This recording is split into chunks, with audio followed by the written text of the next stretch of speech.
Greetings, everyone, and welcome to Fright Night Friday here on the Multimedia Chronicles. Yeah, a while back, quite a while back, I did a pair of videos that I called Horror Movies That Look Like Home Movies.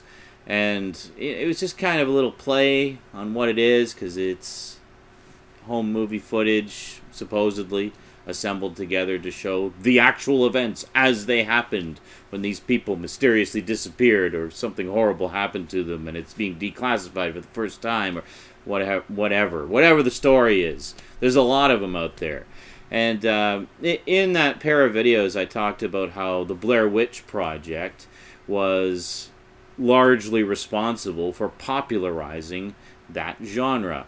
And no sooner did I say that than a bunch of people piped up in the comments. It's like, well, the Blair Witch Project was not the first film of this type, you know. That would be Cannibal Holocaust, in which a documentary team investigates cannibals and then is eaten by them, and then their footage is discovered. Does this sound a little familiar to you, maybe? Yeah. Well, okay, great. So that was the first one to do it. Well, actually, technically speaking, that wasn't even the first one to do it, because there's a style of filmmaking called cinema verite, which has been around forever, which is basically the same kind of idea, where it's something staged but made to seem like it was real. You know, to like you're a fly on the wall, just kind of watching it as it happens. And then there was other people who piped up and said, that's not called horror movies that look like home movies. The actual genre is called found footage. Yeah, I'm aware. Thank you. It was just a little bit of fun with the, you know, what it is and how it looks and stuff. So anyway, regarding Cannibal Holocaust, yes, it did it like 30 years prior to Blair Witch, but the thing is, in the wake of Cannibal Holocaust, did we see a spate of films imitating that style or emulating that style? No, we didn't. Cannibal Holocaust did not create the subgenre. It did not popularize the subgenre. It is an example of a horror film done in that style, yes, but it is not the one that made it into the juggernaut of a subgenre that we know it as today. That would be Blair Witch. Whether you like it or not, that is a fact. Until Blair Witch came along and put this found footage idea into the public consciousness, it really just wasn't out there very much. Oh, it was out there a little bit. There's a few other films out there that predate it, like, you know, Incident at Lake County, and what was the other one? The Last Broadcast was another one. And what was that one? There was that British one, that Ghost Hunters, I can't remember what it was called. But it was hosted by Craig Charles, anyway, from Red Dwarf. That was another really good one that predates Blair Witch. But these examples were few and far between. Since Blair Witch, it has exploded into this huge subgenre of horror, and we're seeing new found footage films all the time now. I mean, they're quite common now, to the point where a lot of people find them irritating by how common they are. But then there are people like me who actually really enjoy them. Garbage Gamer, who is a frequent, who was in Saturday Night Insanity all the time. He's a huge fan of the found footage horror genre, and he loves them. So we both actively point out when we've found another one that maybe not everybody's heard of. So anyway, enough of my ranting, rambling intro calling out people from 5 years ago who probably aren't even watching anymore. I thought it was about time to revisit this particular subject because, as I said, there is a ton of these movies out there now, and I'd like to talk, well, not really in-depth reviews, but I'd like to talk briefly about a few that I've seen in recent years that I think are worthy of note, and so that's what we're going to talk about today. Horror movies that look like home movies that aren't Cannibal Holocaust. Today, on the Multimedia Chronicles, Fright Night Friday.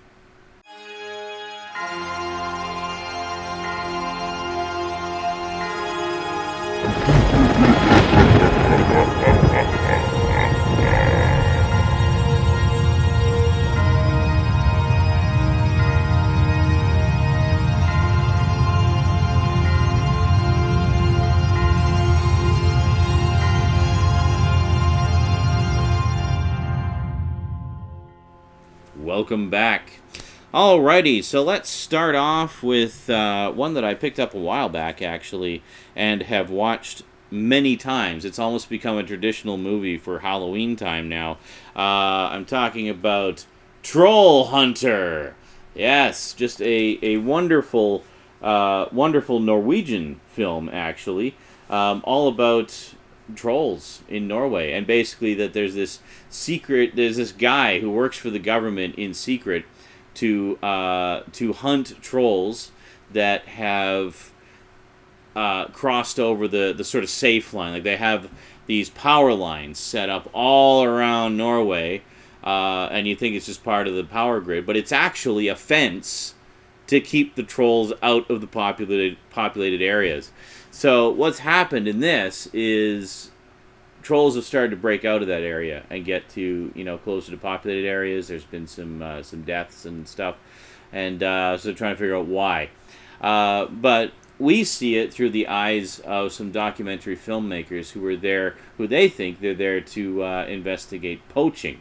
But then they stumble across this guy who is actually a troll hunter, and then end up tagging along with him, and he takes them along, and they get to see what he does. But I gotta say, like, this movie is just so much freaking fun. It's got a few scares. It's suspenseful. The CG for the trolls is really well done, and they look like the kinds of trolls you read about in classic, really old-time ancient fairy tales, but brought to life. You got the obligatory troll under the bridge. You got the troll in the forest. You got the three-headed troll. It's just a cavalcade of trolls brought to wonderful life in the form of a found footage film. Even if you don't like the found footage genre just generally, I highly recommend Troll Hunter because it is just such a fun movie. This was actually originally recommended to me by Bookhouse Boy 77 many moons ago. He said, if you happen across this movie, you got to check it out. Now, he had received, I guess it had been released over in his neck of the woods in Sweden before it was released here, and then like a month later I saw it on the shelf and snapped it up, and I just love it. I actually watched this with Rosie last Halloween as a movie that was scary enough to be suspenseful, but also a lot of fun, and she talks about it all the time. She really liked a lot of the trolls in this, and we just had a good time with it. So there we go. Got the slipcover, very nice. I'll just set that aside there. And then inside, we basically just have... Well, we actually have some very nice disc art. One of the larger trolls there, you can see. And there you go. Lots of artwork inside as well.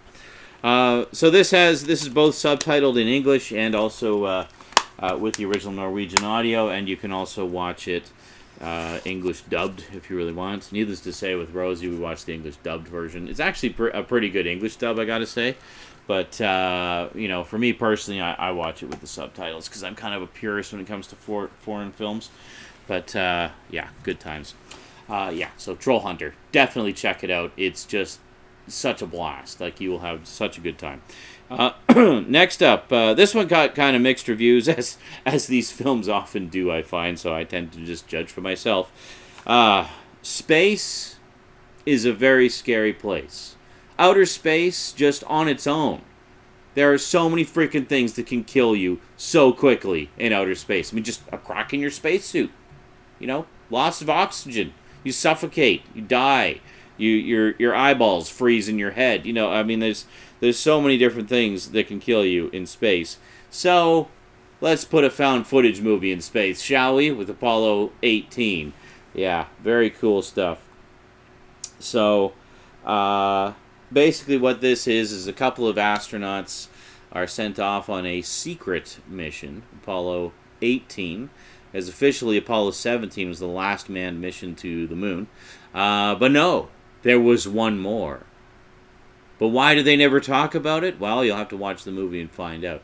But a couple of things I really liked about this one. It has its strengths and weaknesses, but overall, the thing I liked about this and what they tried to do with it was really get the claustrophobic horror going. Because basically, this is two guys in a moon lander, and in close proximity, and they're investigating some strange goings on the moon. Basically, just some stuff that they were sent there to check out. And there's needless to say, there's some kind of alien presence there. And the form that it takes, however, is really quite creepy in a few different ways. I mean, the way the aliens look themselves is very, very, creepy, and how they move around and stuff. But also the fact that it kind of possesses the characters. Like one of the guys becomes possessed by this alien. I don't want to say intelligence, but this alien infection almost, and then it's like this tense battle of wits and battle for survival in these very close quarters. And there's some very, very tense moments in this.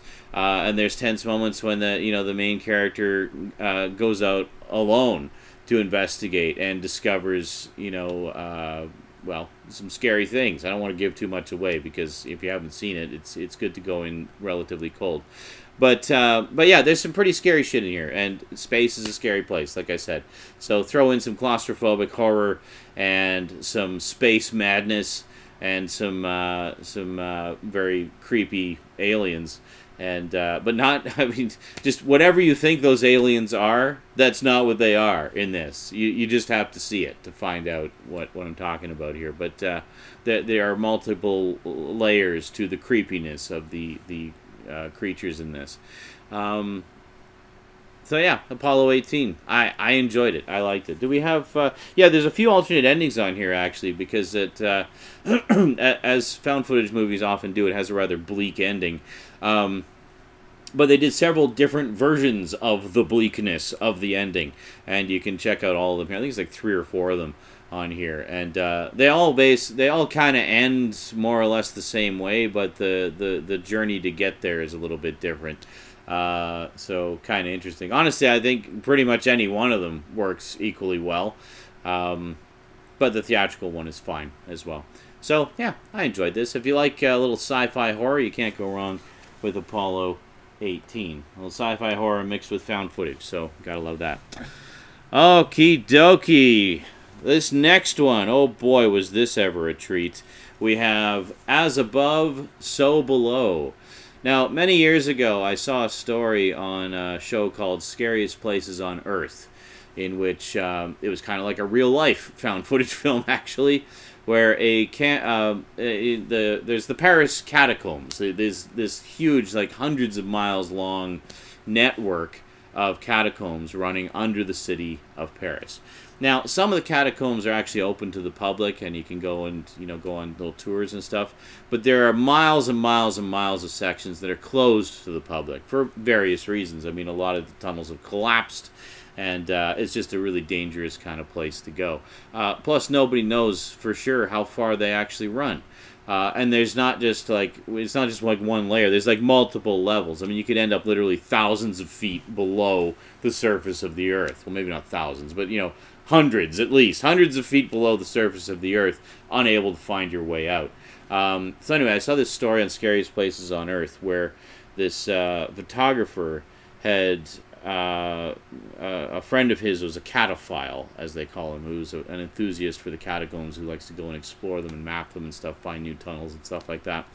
In one of his explorations, he discovered a camcorder in one of the tunnels, and they looked at the tape on the camcorder, and it showed somebody going in and exploring around alone, and then getting lost and getting scared and dropping the camera, and the last shot you see on the tape is just him dropping the camera and his feet running away into the darkness.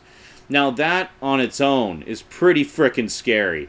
I mean, just being stuck down in these deep dark catacombs alone and afraid and hearing things and seeing things, and just the feeling of claustrophobia and of isolation, it would be terrifying. It would be terrifying. So I'm pretty sure the producers of this must have seen the same story I did, because there's definitely some reminiscent aspects of this. Yeah, and So, but here's the thing. Here's the thing: is they take that idea, which is scary just on its own, and they turn it on its ear. Like they turn it upside down, quite literally. You'll see what I mean when you see the movie. But so here we have the same kind of idea: a group of explorers. So in the Scariest Places on Earth story, they basically the photographer guy headed up an expedition into the catacombs with his buddy the cataphile to guide them so they didn't get lost, to try to find out what happened to this guy with the camera. Well, very similar thing here is they're going down to explore. I think is that this. I'm trying to remember. Yeah, it doesn't. It's been a while since I watched it. I don't remember the specifics of how it began. But anyway, they go down into the tunnels to explore around. And as they're exploring, they have the obligatory scary moments of getting lost and stuff like that. But, as you would expect from it being a horror movie, there's something down there with them. But it's not. But see, that's where you think you know where it's going, and it goes in a completely different direction. This is like one of the smarter, more clever found footage movies I've seen in a while, because it really fucks with your head. It takes the disorientation of the Paris catacombs and twists it around into essentially a supernatural puzzle that they need to solve in order to escape, and so there's things down there that are following them, but it's not what you think. It's not like The Descent where they're in the underground caves and there's literally creatures tracking them. This is something different that's stalking them in the tunnels. Like, it's not what you think it is, and what it actually is actually pretty interesting, as well as being incredibly scary. But they uncover some pretty crazy mysteries about these tunnels, of a very supernatural nature, and then they have to figure out, crack the code, as it were, in order to escape and accomplish what they're trying to accomplish. But yeah, what a great movie. I really enjoyed this. This is one that I will definitely revisit again and again, because I just loved the execution of it. Well, you can see the slipcover there, but it's very embossed, and you notice it's the Eiffel Tower, of course, upside down with the bones, and the whole idea of this on the slipcover, this will make even more sense after you've seen the movie. It's not just a nice little artistic decision of the cover. This is actually related to the movie, and it's not just that there's an upside down version of the catacombs. It's more complicated than that.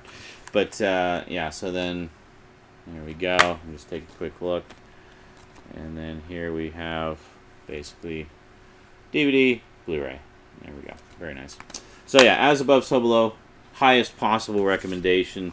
Easily one of the best found footage films I have ever seen. It's just fantastic. Next up, this one was recommended to me by Skinslip and Stoudman, and said, "Yeah, you need to check this one out.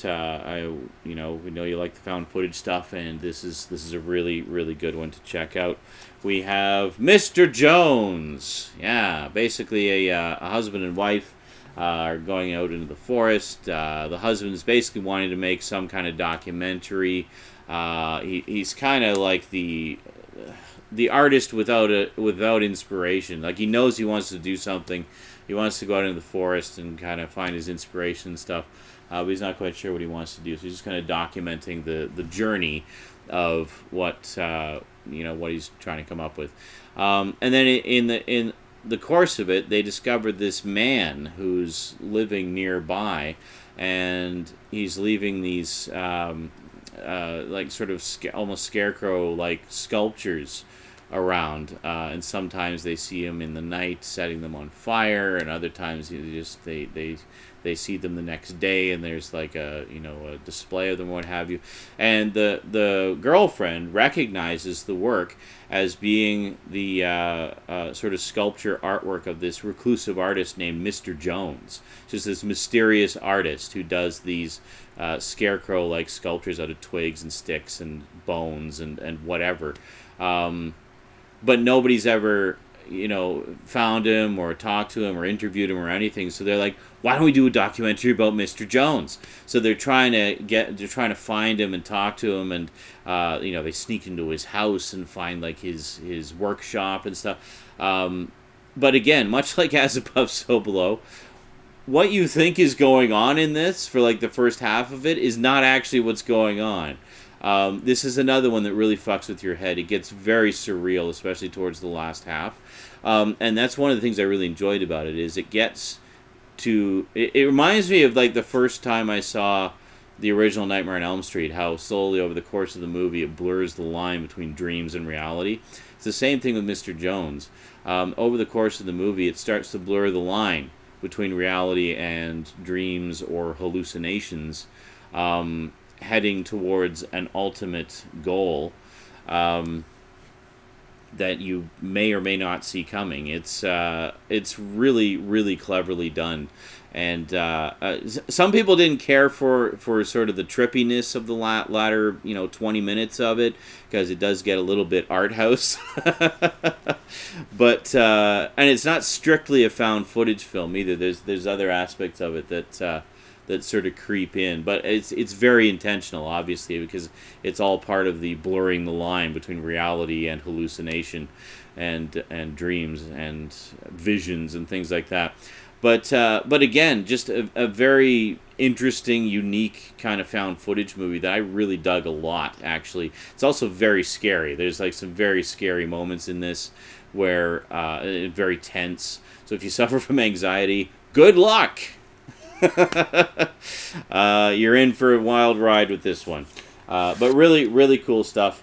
And I like how a lot of these found footage films really do play with the claustrophobia aspect of it. Now, in the case of Troll Hunter, not so much, because they're in the wide open countryside of Norway. Beautiful, beautiful country over there. Apollo 18, about as claustrophobic as it gets. You're in a frickin' tin can on the moon. As Above, So Below, you're stuck in the Paris catacombs. Mr. Jones, you're in the forest or in his house, and, it's not as claustrophobic. There are definitely some claustrophobic aspects to it, in particular when they're exploring his house. So then inside, we have no interior artwork, just the discard, and there we go. But, yeah, so really, really enjoyed Mr. Jones. Gotta say, I actually really enjoyed all of these. These are all very, very, stellar examples of just how good this genre can be in the right hands.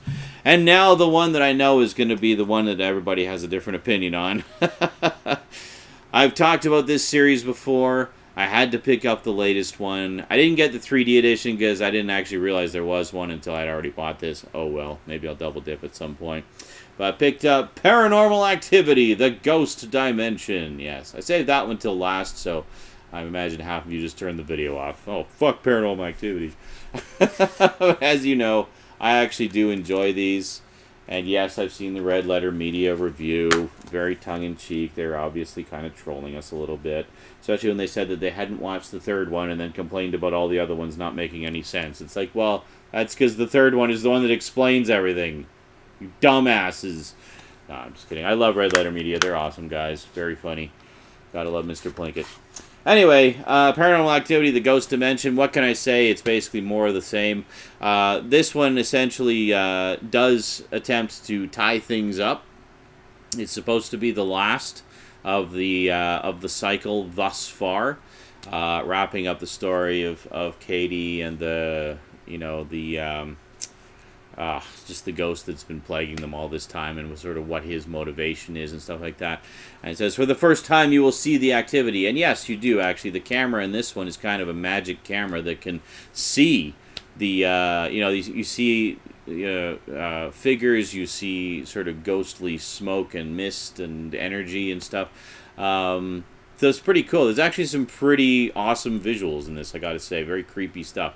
And if you liked the others, you're going to enjoy this one too, I'm sure, because it's as I say, more of the same. I really can't say much about it.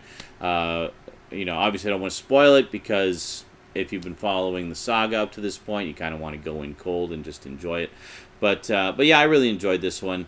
I wouldn't say it's my favorite of the series. My favorite of the series is probably still the third one. that one's just fantastic, I think, even though it has some logical inconsistencies to it as far as the era goes and the equipment they're using, but whatever, I can let that one go just because it's such an effective little film. Yeah, so this one, pretty scary stuff. There's some child endangerment, as there seems to be throughout this entire series, so that was a little uneasy for me, but, overall, another satisfying entry in the series. Now, I did hear rumors they're working on another one, of course, but I don't know if that's going to continue this cycle or if they're starting a whole new story. I have no idea. One of the reasons I want to wait for the Blu-ray, of course, is because the Blu-rays are almost always extended cuts, which give you more stuff. So, yeah, give me more. This has the usual assortment of extras, no commentaries as usual again. Has the theatrical version and the extended version. Another alternate ending for you, and some additional footage as well. One thing I've noticed about these found footage films is you don't really get much in the way of behind-the-scenes stuff. That just seems to be a trend with them. Like almost all of these, except for Troll Hunter, actually. Troll Hunter has quite a bit of stuff on it. It's got deleted scenes, improvs and bloopers, extended scenes, visual effects, behind-the-scenes, galleries, and an HDNet feature, a look at Troll Hunter. So yeah, there's quite a lot on those. All the others, however, are really sparse. I mean, you get some deleted scenes and some alternate endings and stuff like that, but there's no commentaries, there's no documentaries about the making of it, there's nothing. Just nothing. And I think the reason for that is pretty simple. They obviously want to kind of keep the illusion that it's real, right? Yeah, but we know it's not. So can you give us some behind-the-scenes stuff, please? That'd be great. But, I mean, these ones in particular, I'd really love to see some behind-the-scenes stuff about them. Just kind of, let us in on the creative process a little bit, I don't know. Do we actually have anything on here? No, actually, Mr. Jones is bare bones. There's not even there's nothing on here at all. And what is it? As above, so below. Inside, as above, so below. Oh, all right. So we have a little bit of a featurette on there. I don't know if I've actually watched that. Anyway, good times. Horror movies that look like home movies. Gotta love them. Yep. There's quite a lot more out there that I have not seen. Funny enough, for all my ranting about Cannibal Holocaust, can you believe it? I still haven't seen it. Yeah, I know all about it. Obviously, I mean it's pretty notorious, but and how the director even had the actors forbidden to do interviews or appear in public for several months to perpetuate the illusion that it was real. But then he got taken to court for murdering his actors, so he had to produce the actors and thus break the illusion. And say, no, they're actually alive. It was all just, movie magic. Anyway, hope you enjoyed this. Figured I haven't done any reviews for a while for Fright Night Friday, so I give you a 5-pack. There you go. Alrighty. Quick thank you to my Patreon sponsors. Thanks, Patreon sponsors, especially Kyle Pellegrini and Get Your Gorgeous On, still my highest level sponsors. You guys and gal rock. Thank you very much. And, so we'll see you next time. Till then, thanks for watching, and sayonara.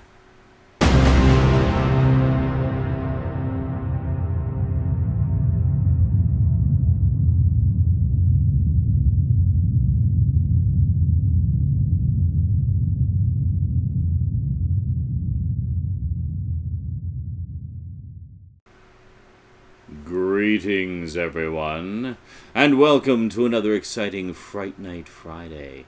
Now, because it's been so long since I've done some proper movie reviews and whatnot for Fright Night Friday and talked about horror movies and such, I figured, blah.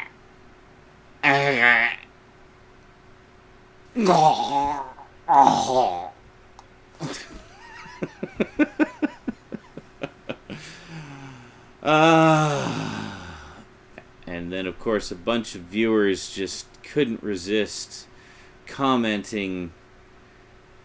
It's called... Fuck. Alright, let's do this over again.